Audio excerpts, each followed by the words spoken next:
And g'day there from down under. My name is Aussie Stern, a country Victorian gamer of Star Wars Armada. Today I'm finishing off some Star Wars Legion models that I have for Pathfinders. I have a little bit of painting still to do of these guys with some Abaddon black on the likes of their eyes. And for it I will need a nice clean and sharp brush, as well as, because it's so small, some magnifying glasses. Very important, I think, these days, seeing I'm getting a little bit older and a little bit harder to see things. So just a tiny dab on your paintbrush is required to do an eye. I've already in the previous video shown you that I've done the eyeballs in white.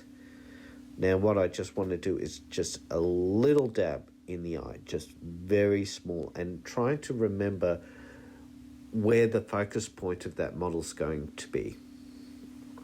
Unless the model is supposed to be like cross-eyed, you want it to be going where the model head is looking in many ways.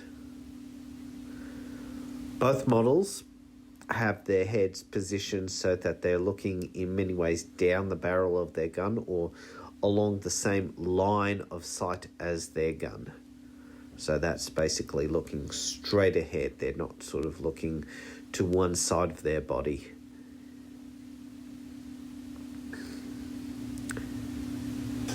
We just want to slowly, carefully just make sure that the eyeball is covered.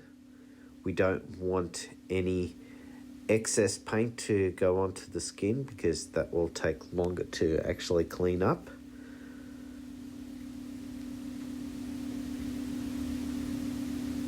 And I do apologize for my hand in front of the model at the moment. It's just difficult sometimes to get the right angle to actually see both from my perspective and also from the model's perspective where the eyes are. There you go. Nice and clean. Now you can see I've also painted some of the base. Still have a bit more of the base to do on the model. But right now I'm going to get the flat flesh to do some touch-ups on my female model. Just pour a little bit in on the actual palette.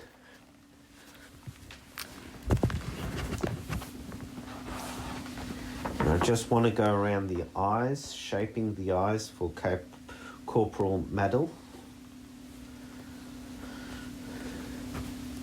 Just closing it up a little bit so that it doesn't look like Bugs Bunny eyes in many ways, in that it's like pupils are quite large. I want to close those pupils up a bit more so that it looks like she's actually looking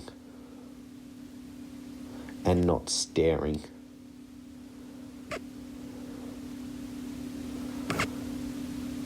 At this stage, I also will take a look at things like her hands or any other exposed flesh area, touching them up, making sure that they're all nice, neat. As you can see from the bottom corner, I have heaps of different brushes. That's primarily because each of them have slightly different amounts of hair on it. And different fibers as to whether or not they give a nice clean or sharp paint, or if they are starting to get a bit worn and more for an area coat than anything else. So like I said, just go over the hands, making sure that all of the sections that have been previously painted have been not covered up by any other colour. Generally trying to be quite slow and methodical. You can't rush painting, I've found. Now for Sefla,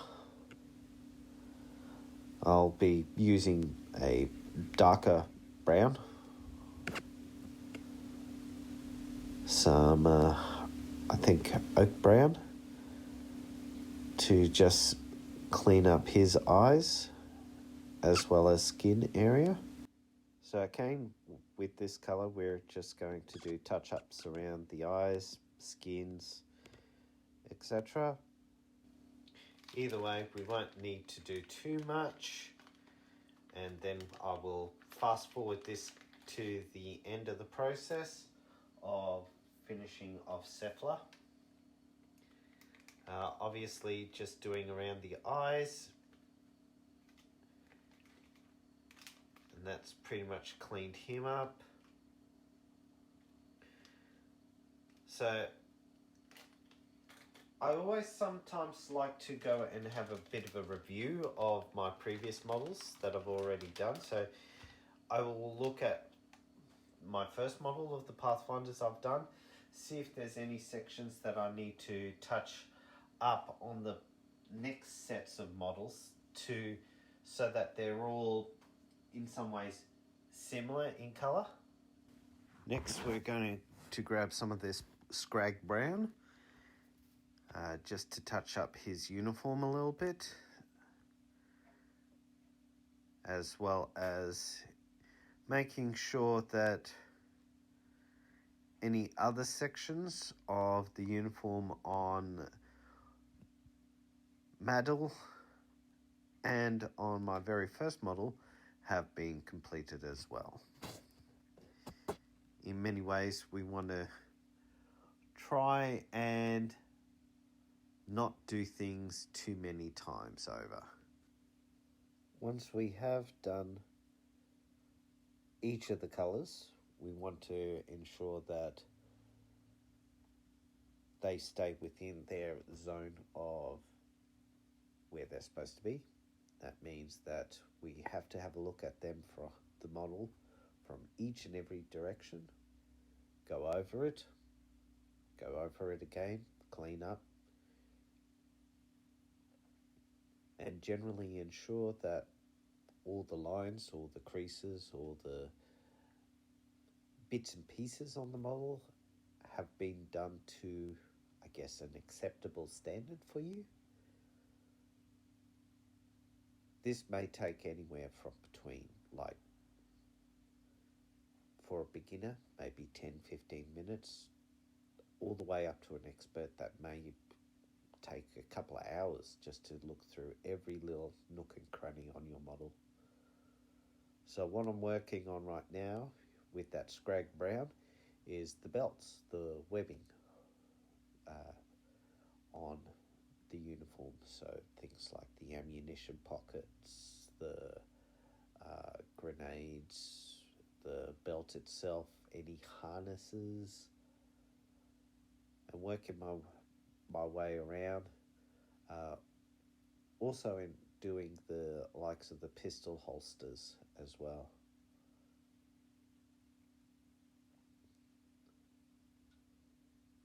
So seeing this is usually stuck between already multiple layers of both the top, the pants, which I've already coloured in, it is very important just to do quite lightly, as it's very much sandwiched in, and you don't want the colour of the belt to bleed through onto both sides of it. But you do want to do the belt, and you want to do it as a final paint colour, because you, on the other hand, you don't want the colour of the pants or the colour of the vest to leach onto the belt. So it's very important just to rotate the model, do the belt, work it through, and make sure that it's all done as best as possible. The other thing with the belt is that sometimes some of the pockets might have a different color on it or slightly different components. In this case, Sefla has rods, or they look like very thin fire extinguishers for some reason. They could be like oxygen bottles, or it could be some Tabana gas refills of some sort. But either way, you just have to be careful when you painting those sorts of things, as well as if you decide to do any iconography on pouches, belts, weapons, etc.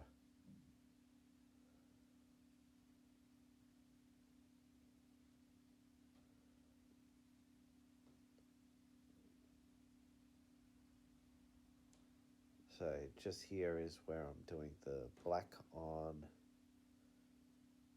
those two long cylinders on his back.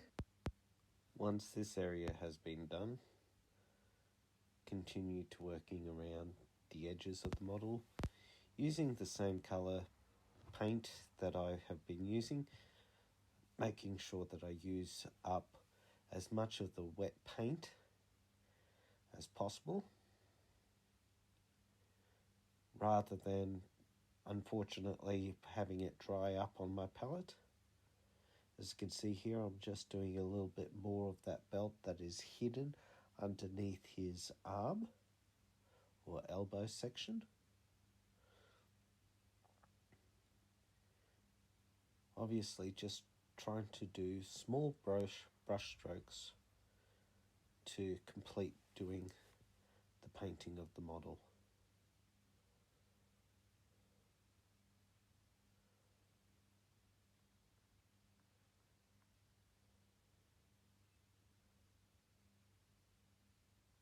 At some point in time,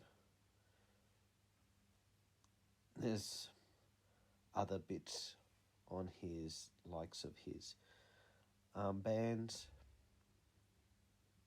or pockets on other sections. I think even Lieutenant Maddel, Corporal Maddel, has like a boot strap around her ankle that holds some sort of grenades or something or other that I'm going to have to do as well.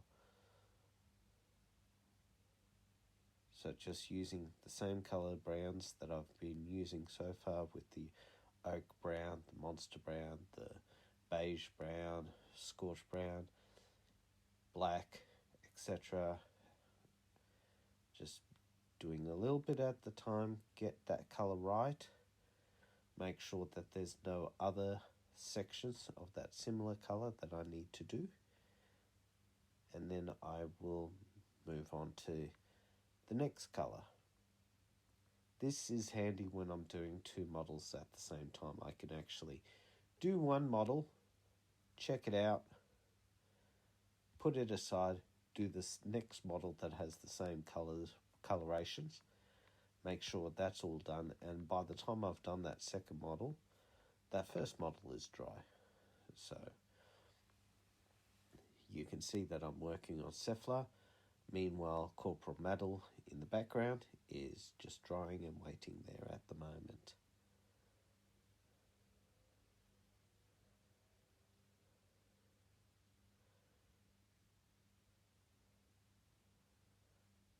Obviously, at this point in time, I could also do some washes if I wanted to. But in all honesty, I just want to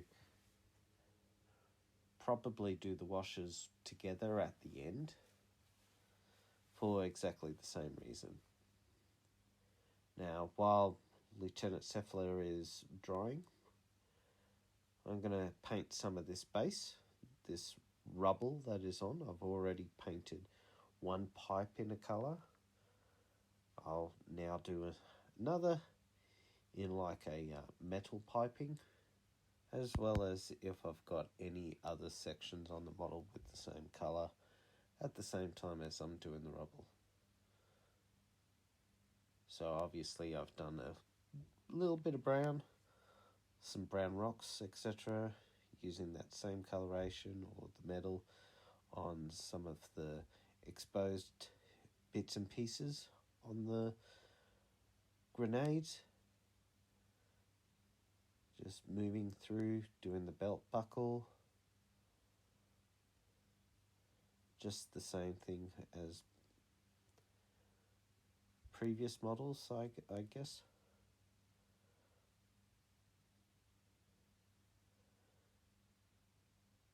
I still have a few more bits and pieces to do on the base.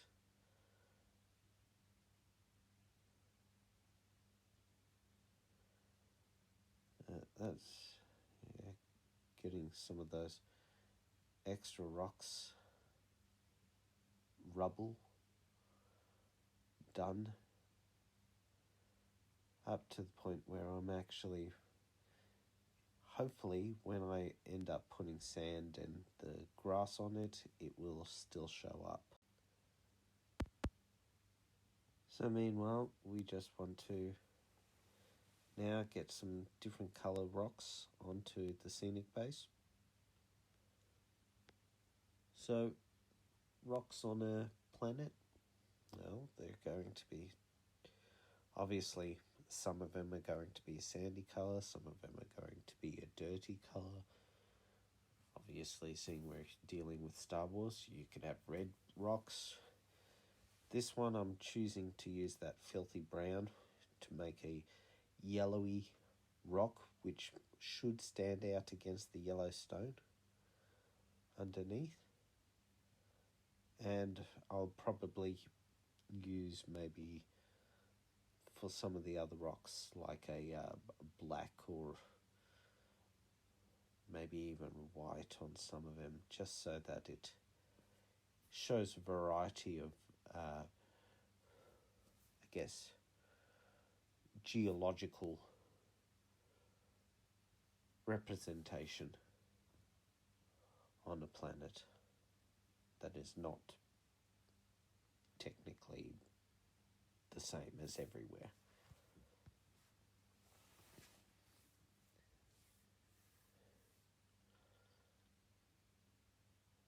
Obviously, when I'm finishing off the base, it will have that grass effect on it, but I'll try not to have that grass directly on the rubble. I'm thinking just around the edges of the base. I'll just do half of it in grass, half of it in sand. Maybe put a couple of sprigs of grass shooting through. That'll be in another video. Now with most of the models, both of them dried, we'll go back to painting some of the main sections. So I'm going to use this Warplock bronze, like I have with most of my weapons, to start painting some of the shoulder guards, the where the hand is holding the gun and the magazine area, just to give it more of a look of